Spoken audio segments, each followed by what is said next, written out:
afraid of the weekend coming. Life in the dream home has just begun. Currently, we are hosting a party every week at our home to welcome my in-laws. My wishes are not reflected, and my time for rest is being cut short. At the party, I am made to work as hands and feet for my in-laws. My spouse and I have been married for 3 years, working together. In the early days of our marriage, we lived in a 2-room rental apartment. Hey, shall we start building our own house soon? Yes, I also want to live in our own house. Buying a house was a big investment. I supported my husband, who is loose with money, and worked hard on saving and budgeting. Finally, we were able to see the possibility of buying our own house and started looking for a property. How's the property search going? There's so much to decide, nothing has been finalized yet. I spent my holidays on property searches, and fatigue accumulated. Hey, could you help out a bit? I can't, I have work. You're really not reliable. Oh, right. How about searching with my parents? Why? I don't want to bother your parents. It's fine. My parents are also concerned. What do you mean? Well, it's all right. It's all right. Although I was concerned about my husband's hesitant talk, honestly, I was not good at getting along with my in-laws and preferred to avoid spending time together. Despite this, contrary to my expectations, I was contacted by my in-laws right away. Hey, have you decided on the new house? I was thinking of asking a construction company run by my friend. No, we want to decide on the new house by ourselves. Despite my indirect refusal, a few days later, I heard from a contact about a very good piece of land. I heard the construction company hasn't contacted you. Did you make sure to contact them? Before I knew it, plans were underway to build a house on a piece of land I didn't know about, by a construction company I didn't even know. Actually, we want to decide everything by ourselves. Oh, my son said he wants us to take care of it. Make sure all the appliances are fully electric. The intervention by my in-laws became stronger day by day. I asked my husband to ask his parents to stop interfering. Why can't you accept my parents' suggestions? I want to hear your thoughts. It's noisy. Just take my parents' opinions as mine. How can you say that? Proposing to create a vegetable patch where the car is supposed to be parked or installing a pizza oven in the kitchen, are those really your ideas? After such exchanges, one day came just before the construction was to start. Please confirm the contents of this contract one more time. It was a call from the construction company we had commissioned to build the new house. Since I had thoroughly discussed it with the architect, I replied, yes, there's no problem. Is there any mistake? The person from the construction company continued somewhat reluctantly. I had heard it was for you and your spouse to live in. Yes, that's right. What about it? Then the person from the construction company shared a shocking fact. This design, it's almost like it's for a 2-generation household. I felt a sensation of my head turning blank. That's not right. I don't know how the plan was carried out, but my in-laws had intervened without permission in the design I confirmed with the construction company, saying changes are necessary and had it altered. Moreover, they spoke as if I had agreed to those changes. The construction company was also perplexed, and I deeply apologize. Then farm tools were delivered to where the garage was supposed to be made, and it had been switched to a plan to start a home garden. This, too, was the work of my in-laws. The builder asked me, is it really okay to start construction? A few days later, a notice of unexpected furniture delivery was in the mailbox. It was cash on delivery, and again, this was the work of my in-laws. This was clearly overstepping. It was no longer possible to solve this through my husband. I reached my limit of patience and appealed directly to my in-laws. Father, mother, please stop acting on your own. Why is it bad? It's wrong for you to interfere in the house we will live in. What? Our house? Incredibly, it seemed my in-laws had assumed we would be living together. I hurriedly contacted my husband. Your parents have a big misunderstanding. What do you mean? They think they will live in our new house with us. Oh, that conversation. My heart chilled at my husband's calm reaction. I couldn't believe it. I think that's the best idea. What are you talking about? I haven't heard anything about this.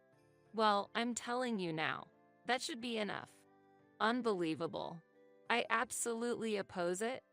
Wait a minute. This is about my parents. Why do you oppose it? It seemed my husband had no doubts about living with his parents.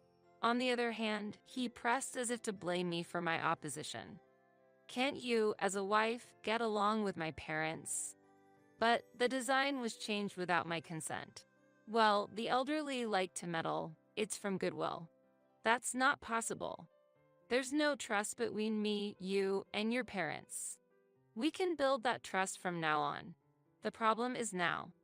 I can't live with people I can't trust. You're being too sensitive. Then, we should cancel the new house plan. Stop the construction. Let's calm down. My firm opposition led to the cancellation of the plan to live with my in-laws. Doubts about my husband remained unresolved, and it seemed he was also dissatisfied with me.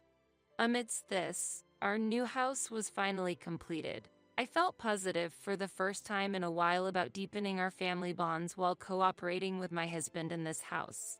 On moving day, when we had settled the luggage, my husband broached an important topic.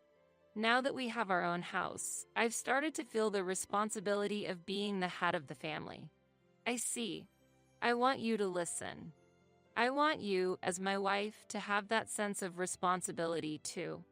Being a wife, isn't that a bit much? Hey, I'm being serious here. I felt a bit of discomfort at my husband's confident posture with his arms crossed. However, thinking it was good that he started to feel a sense of responsibility, I replied, yes, understood, but I would soon regret that decision. It was the weekend, and my husband called me on his way home. Tomorrow, I've invited some colleagues from work over. I need you to prepare for the party. What, tomorrow? Why so sudden? Why? Because it's tomorrow. You'll have time to prepare. But I have a hair salon appointment tomorrow. What are you talking about? Think about what's more important. My husband insisted. My parents will come over to help, so be thankful. What? It was the first weekend after moving into our new house. I was looking forward to changing the layout of the kitchen and living room, but my excitement vanished in an instant. Furthermore, those in-laws of mine were coming to help. I couldn't help but feel anxious. On the day of the home party, my in-laws arrived early in the morning. As I was busy with the food preparation, when I asked for their help, they said, "Oh, such plain dishes. At least order some finger food. I'll handle the ordering." Actually, the food is already prepared and we have finger food ready. We can't afford any more orders. What are you saying? Are you trying to shame your husband? Being stingy could affect your husband's promotion. What an understanding wife you are. Could you help with the party preparations instead? Sorry, I have a hair salon appointment. See you later. Make sure to set up the food properly when it arrives. Leaving those words behind, my in-laws went out after only making their demands known. My husband was still asleep in his room. Somehow, I managed to finish the party preparations in time. When I tried to get myself ready before the guests arrived. Look, this place is dirty. Hey, what's this dust in the entrance? Clean it properly. We're running low on beer, go buy more.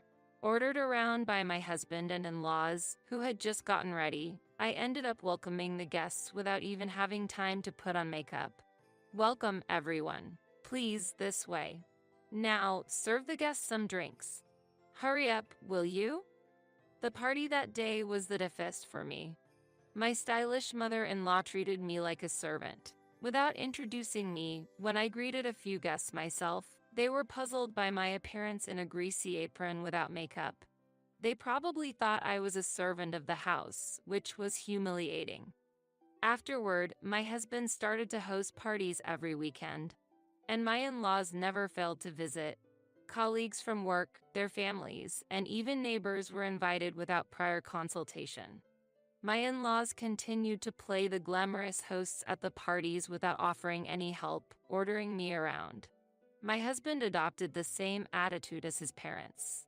Initially, I complained to my husband. Please, let's not have parties every weekend. Why not? Everyone's having fun. I work too, and preparing for parties all weekend really wears me out. My parents are helping, aren't they? Helping? You call that helping? It's because you can't handle the guests that my parents are stepping in. All your parents do is eat and talk without preparing or cleaning up. What do you mean? There's no need to talk about my parents like that. But it's true. First of all, it's because you refuse to live with them that my parents have to come from far away.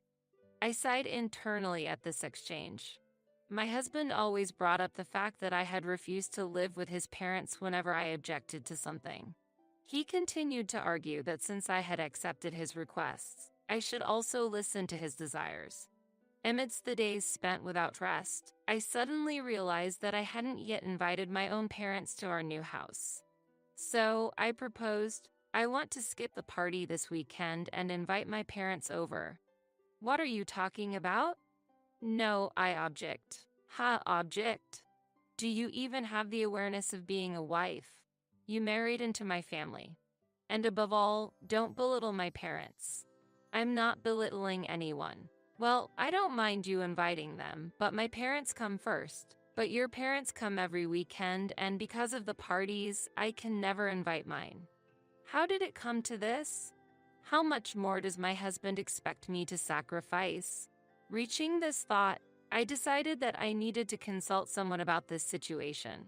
So, I called my mother and told her everything that had happened. I apologized tearfully for not being able to invite her to our new house. My mother was surprised but listened to me calmly. For now, come home this weekend, but I have to prepare for the party. You still haven't realized it, have you? Realized what? You're losing sight of yourself because of exhaustion. Awakened by my mother's words, I felt enlightened. And then my mother continued, I've come up with a plan, but I won't proceed if you're against it. Hearing the plan, I was taken aback. If executed, it would have a significant impact on my husband. I was left unsure whether to proceed. Talk to him one more time, then decide. My mother left the final decision up to me. I decided to talk to my husband again. Why are we back to this topic? Just invite your parents when mine aren't here. I interrupted my husband's words and made my position clear. Listen, this is your last chance. Not to plan home parties on his own. Of course, to get my consent for his parents' weekly visits too. And this time, to invite my parents. I conveyed these conditions, hoping my husband would accept them. Last chance, you're joking. I won't allow you or your parents to do as you please anymore. Listen, since you refuse to live with my parents, you should prioritize them. As usual, my husband started blaming me for lacking family awareness. Furthermore, he stated, a wife like you won't allow her family through our door. Never invite your parents, and if you're dissatisfied, leave. Realizing that arguing with him was futile, I had hoped patience would lead to his concession, but it was the opposite. Biting my lip, I conveyed my last hope, you'll regret this. However, he scoffed, I won't regret it, don't show your face to me again. With that, I left the house and spent some time at my parents' house. As time passed, I regained my composure. Following my husband had made me realize how brainwashed I had been. For my husband, it turned out that his self-esteem and vanity were more valuable than the concept of family. In his desire to appear admirable, he exploited our new house and his wife's role for selfish purposes. Afterward, I decided to listen to my mother's proposal. Several weeks had passed since I returned to my parents' home. My health had recovered. Since my workplace was close to my parents' home, my enthusiasm for work returned and I was living energetically. Yet, messages from my husband continued unabated, starting with I'll forgive you if. always from a position of superiority. He was always concerned about the preparations for the home parties. Lately, the gatherings we planned at our house were canceled. It's your fault. My position at work is getting worse because of this. How will you take responsibility? Think a little. I want you to fulfill your role as a wife at the important home parties. My husband was furious that I hadn't returned home, especially since he had a special home party planned for the end of the month.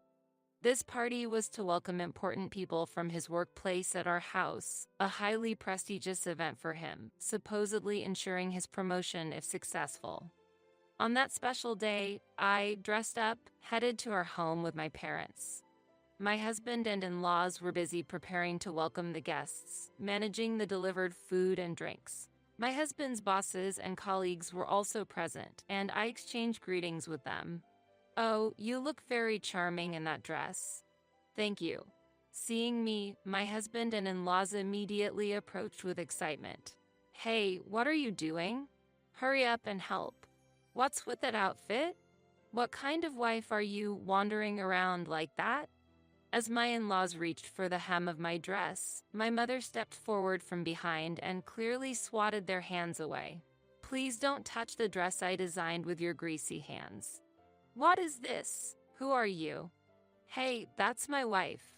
You don't get to speak. It's unpleasant to be referred to in that manner towards my daughter." During this exchange, my husband's complexion rapidly changed. "You are what, daughter? You are the host of tonight's party, aren't you? Please show us around." "Oh, it was you who said we shouldn't cross the threshold of this house, right?" "Huh, what are you talking about? You said that?" Well, that." My husband's face turned from blue to red, changing like a traffic light.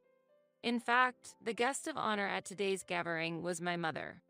My parents were executives in a major fashion industry company, and my husband's company had been planning to collaborate with the design department led by my mother for this fiscal year's business plan. Therefore, my husband suggested entertaining them with his proud home party. My mother, who operates under her maiden name, seemed unrecognized by my husband, although they had actually met before the marriage. Well, considering my husband's nature, he probably forgot. "Really, what kind of upbringing does your daughter have? Quick, to the kitchen. It's just right. Take your parents with you." "Stop it. This person is a special guest." "What?" My husband and in-laws were flustered and unsettled. My mother gave my husband a light glance, asking him to bring some drinks, please. Rushing to the kitchen, my husband returned with glasses. After checking the 2 glasses provided, she asked, "Could you also get one for my daughter?" Glancing at me, aware of his bosses and colleagues around, he brought a glass for me with his head down. I gracefully accepted it, giving my in-laws a firm look. "Could you also take care of the food?" What?" "Yes, understood. I'd like to sit down. Could you lend me a chair?" Yes, of course. Doesn't this seem like too few dishes?" Oh, does it? How about French? Shall we order some? Of course, the bill is on you." The budget is a bit. Oh dear, scrimping might affect your son's future, you know." While tilting my glass, I smiled warmly towards them. In fact, among those invited to today's party were individuals who had been acquainted with my mother from past visits to our house. And it seems they had relayed to my mother the cold treatment I received from my husband and in-laws at a previous home party. Dressed in a shabby apron, looking nothing like the lady of the house, I only realized she was your daughter when we exchanged greetings. She seemed very tired. My weakness had caused concern for my mother. Though I've regained my spirit now, that difficult period had weighed heavily on my heart. During the party, my mother kept my husband busy fetching drinks, continuously pointing out the work ethic of my in-laws, while my father deepened his acquaintance with people from my husband's workplace. After the party ended, I approached my husband. "Good work. Please, sign this." I handed him a divorce petition. Feeling humiliated by the day's events, my husband signed in a rage. Although my in-laws tried to stop him, my husband was resolute. "There, it's over. Don't ever show up in front of me again. Taking the divorce petition, I left my husband's house. Exiting the gate and looking back, I knew I would never return. Thus, I bid farewell to the dream home I once longed for. The house had changed my husband's character completely, and I had nearly lost myself in the process. My attachment to this house had already vanished. Leaving the home party behind felt liberating. Afterward, I focused on my work, trying to forget the unpleasant memories of the past. With the divorce, being freed from the mortgage payments of my husband's house and the expenses related to the parties, I found financial relief. I started a new life in a rented apartment, away from my parents' home. My ex-husband was transferred to another region by his company, seemingly seen as a liability in the business dealings involving my mother. Moving to a new place, my ex-husband could no longer live in the previous house. Burdened with the house's mortgage on his own, he sought support from his parents, who apparently refused. As a result, there's been tension between my ex-husband and his parents. What became of the house after I left is unknown to me. I've overcome past difficulties, decorating my new place to my liking, improving my cooking skills on weekends, and leading a fulfilling life. Occasionally, I invite my parents over and host small home parties with homemade dishes. In this way, I've been able to spend warm and wonderful times with my family. Moving forward, I plan to cherish my parents and live with gratitude for each